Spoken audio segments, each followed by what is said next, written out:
Magandang araw sa inyong lahat at welcome sa aking channel. Super proud naman si Paolo Avellino sa aktres na si Kim Chu dahil sa pagiging strong woman nito. Sa kabila umano kasi ng mga pinagdaanan nito, ay nananatiling masayahin ng aktres at nagagawa pa nga daw nito na pasayin ang mga taong nasa paligid niya.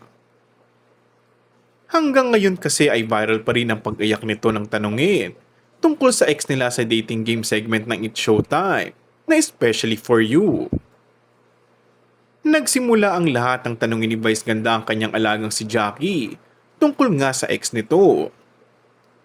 Ayon kay Meme Vice, pag uwi mo o kaya paglabas natin ng ABS-CBN, nakasalubong mo siya, may kasama ng iba, iiwas ka? Sagot ni Jackie, iiwas ako, tapos iiyak na lang ako pag uwi. Sinundan pa ng pag-iyak.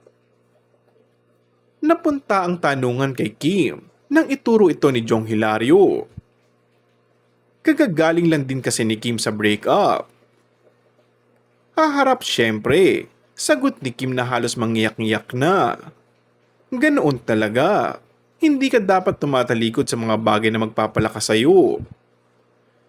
Pinuntahan agad ni Kim si Jackie at niyakap niya ito at nag-iyakan sila.